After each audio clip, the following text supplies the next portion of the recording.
Hello students, चलिए start करते हैं। एमएससी प्री केमिस्ट्री उसमें पढ़ रहे थे हम ग्रुप थ्योरी। उसमें अपने 3 लेक्चर कंप्लीट हो चुके थे और अभी अपना 4th लेक्चर है। इसमें पढ़ रहे हैं हम axis of symmetry. Axis of symmetry में देखिए, पहले हमने सिमेट्री एलिमेंट उसका इंट्रो देख लिया था। फिर एक्सिस ऑफ सिमेट्री क्या होती है, ठीक है, एक्सिस ऑफ सिमेट्री क्या होती है वो हमने देख ली थी।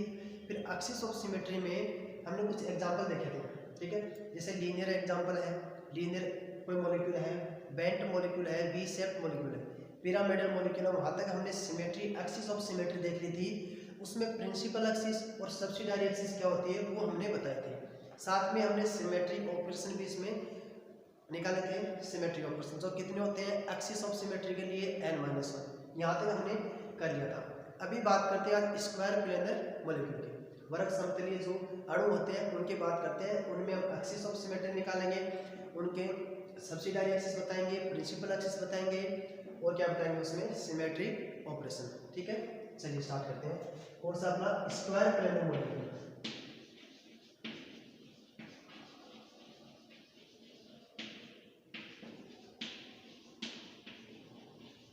इसमें क्या बताएंगे आपको एक्सिस ऑफ सिमेट्री, ठीक है। देखिए एग्जांपल देखिए इसके XeF4 जिनोन टेट्राक्लोराइड है, PtCl4 2 नेगेटिव है। यहाँ देखिए तो नेगेटिव पॉजिटिव है, इससे कोई मतलब नहीं है आपको, ठीक है। कॉम्प्लेक्स पे क्या कौन सा चार्ज है, नेगेटिव है पॉजिटिव है, उसकी क्वांटिटी कितनी है उससे कोई मतलब नहीं है। आपको सिर्फ मतलब है इसकी शेप से। देखिए शेप और ज्योमेट्री मैंने पहले भी बताया था, ज्योमेट्री से कोई लेना देना नहीं है। ज्योमेट्री में आप एक्सिस ऑफ सिमेट्री नहीं निकाल सकते, सिमेट्री एलिमेंट अप्लाई नहीं कर सकते। आप किस में करोगे, शेप में। हाँ, जिन मॉलिक्यूल की सिमेट्री और ज्योमेट्री शेप और ज्योमेट्री दोनों सेम है वहाँ कोई दिक्कत नहीं है। लेकिन कुछ ऐसे मॉलिक्यूल होते हैं जिनकी शेप और ज्योमेट्री क्या होती है, डिफरेंट होती है। तो वहाँ पर आपको प्रीफर किसको करना है, उनकी शेप को। और शेप कैसे निकालते हैं, जब दोनों में अलग अलग हो ज्योमेट्री और शेप, तो वहाँ पर लोन पेयर काउंट नहीं करनी, नेगेटिव पॉजिटिव से कोई मतलब नहीं है, ठीक है।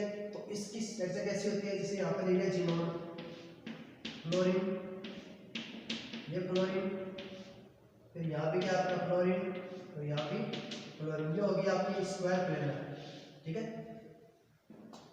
ये स्क्वायर प्लेनर शेप होगी इसकी। इनको नंबर दे दो 1 2 3 4।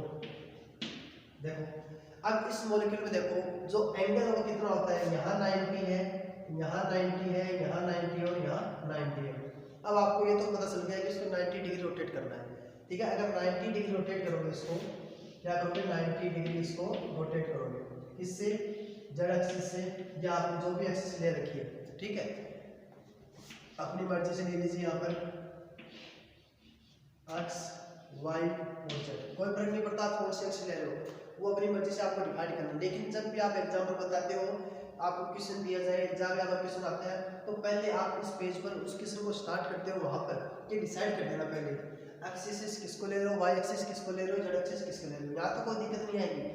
फिर दिक्कत आएगी आपकी प्लेन ऑफ सिमेट्री लगाओगे वहाँ पर, इम्प्रॉपर एक्सिस लगाओगे वहाँ पर, तो वहाँ को पर्टिकुलर पता होना चाहिए आप प्लेन कौन सा लगा रहे हो, कौन से एक्सिस में लगा रहे हो, एक्सिस ऑफ सिमेट्री कौन से लगा रहे हो, ठीक है, वो आपको पता होना चाहिए। तो यहाँ पर देखिए क्या लिया आपने, जेड एक्सिस। तो जेड एक्सिस से ये मॉलिक्यूल आपका ऐसे है, ठीक है, ये मॉलिक्यूल ऐसे है, इसको आप जेड एक्सिस से इसको रोटेट करना है, ठीक है।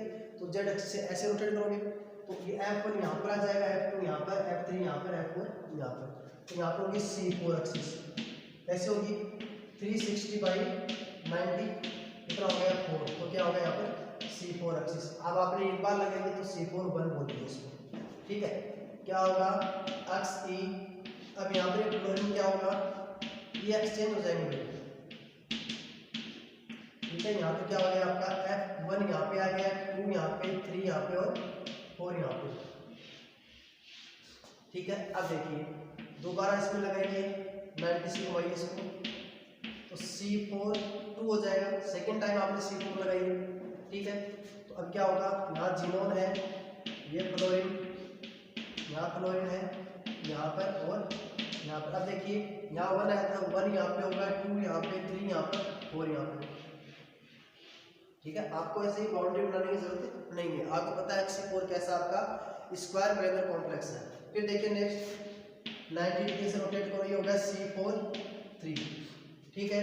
अब देखिए xenon, fluorine, fluorine, fluorine, fluorine, देखिए 1 यहाँ पर, 2 3 4। अब इसको दोबारा 90 पे रोटेट कीजिए, C4 4, क्या होगा देखो जीनोन, ये फ्लोरीन यहाँ पर, ये फ्लोरीन यहाँ पर और ये फ्लोरीन। तो देखिए F1 यहाँ पर आ जाएगा, F1 F2 F3 F4। देखिए तो स्ट्रक्चर आपके फर्स्ट है, कहाँ पर है, ये फर्स्ट स्ट्रक्चर है, सेकंड है, ये आपकी थर्ड स्ट्रक्चर है, ये आपकी फोर्थ और ये आपकी फिफ्थ। अब देखिए जो आपकी सेकंड स्ट्रक्चर है फर्स्ट के क्या इक्विवेलेंट है, थर्ड भी क्या फर्स्ट के इक्विवेलेंट है। देखो नंबरिंग चेंज हुई है, बाकी फ्लोरीन एटम वैसे के वैसे हैं, शेप में कोई चेंज नहीं है। फर्स्ट थर्ड सेम है, फर्स्ट सेकंड सेम है, फर्स्ट फोर्थ सॉरी इक्विवेलेंट है, ये इक्विवेलेंट है। लेकिन जो फर्स्ट स्ट्रक्चर है और आपके फिफ्थ स्ट्रक्चर है, देखिए कोई चेंज नहीं, नंबरिंग में कोई चेंज नहीं है। F1 जहाँ पर है वहीं पर F1। तो फर्स्ट और फिफ्थ क्या हो गई आपकी, जो फर्स्ट स्ट्रक्चर है फिफ्थ स्ट्रक्चर है, ये क्या हो गई आपकी आइडेंटिकल स्ट्रक्चर हो गई, ठीक है, आइडेंटिकल स्ट्रक्चर हो गई। तो आइडेंटिकल स्ट्रक्चर में से आपको अगर दो है तो एक ही काउंट करना है, ठीक है, ओरिजिनल स्टार्टिंग वाले ले लो, लास्ट वाले को काउंट नहीं करना है।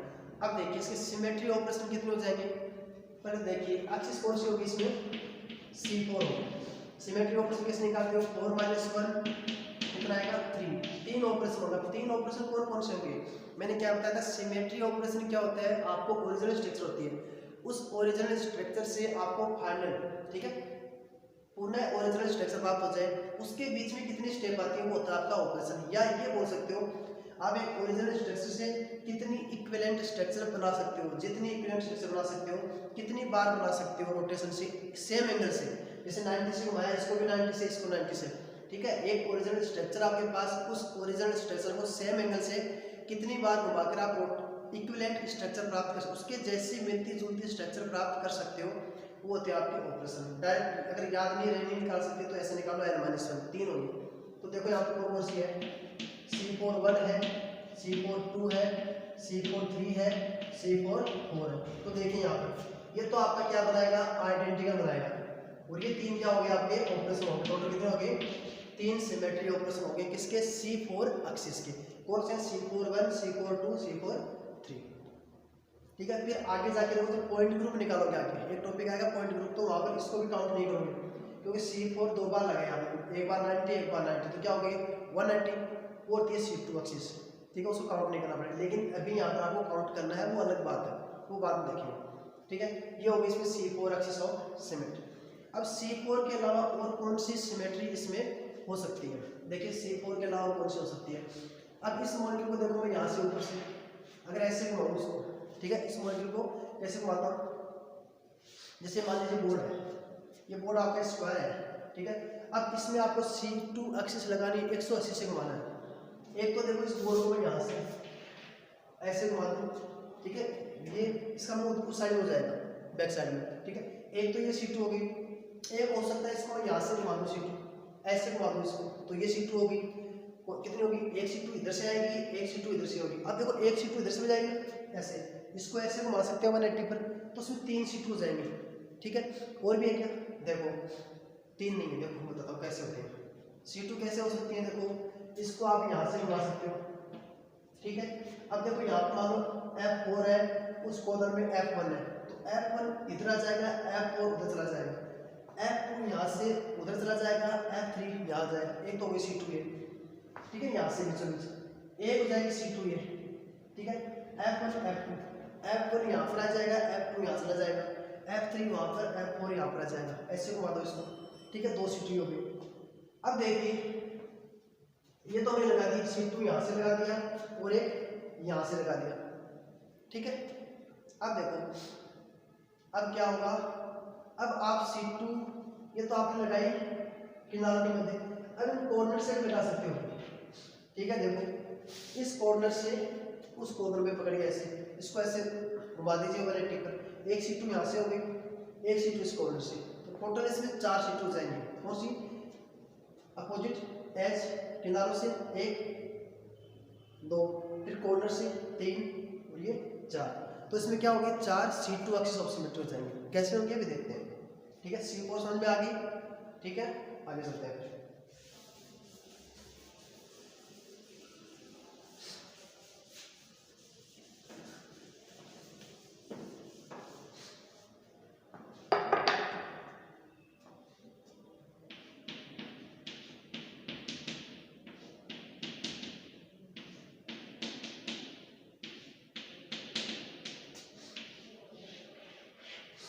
अभी देखिए इसमें लगाएंगे, इसको 180 से रोटेट करना है, C2 एक्सिस है C21। ठीक है, C2 कैसे बोला, 360/180 कितना आएगा 2 C2। C2 आप यहाँ से लगाएंगे, यहाँ से इसको घुमाएंगे तो क्या होगा, एक्स की F1 उधर चला जाएगा, F4 इधर आ जाएगा, फिर F2 उधर चला जाएगा, F3 इधर आ जाएगा। एक C2 ये होगी। ठीक है, अब एक C2 क्या होगी, ये तो हमने लगाई ये वाली। ठीक है, अब एक C2 यहाँ से लगाइए, तो यहाँ लगा रहा हूँ। ठीक है, तो G1 C2 यहाँ से, इसको इधर ऐसे घुमाना है, इसको F1 इधर F2 उधर, तो F2 F1 यहाँ पर होगा, F3 यहाँ हो गया F4। ठीक है, एक C2 ये होगी। ये कहाँ से निकल रही है C2, अपोजिट एज से, आमने सामने के किनारों से, यहाँ किनारे से यहाँ किनारे से। अब निकलेंगे अपोजिट कॉर्नर से, यहाँ से निकलेंगे C2 और एक C2 यहाँ से निकलेंगे। इसको ऐसे घुमाना है, इसको ऐसे घुमाना है। ठीक है, दोबारा ये तो हो गया आपका C2 axis, C21 C2 dash. ठीक है, दोबारा C2 लगाओगे तो ओरिजिनल स्ट्रक्चर आएगी। अब एक C2 आप कॉर्नर से लगा दीजिए,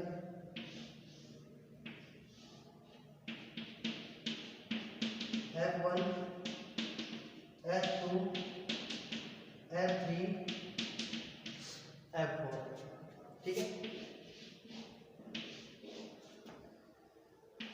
एक्स की F1 F3 से, यहाँ से C2 लगेगी, कहाँ से, इस कोण से।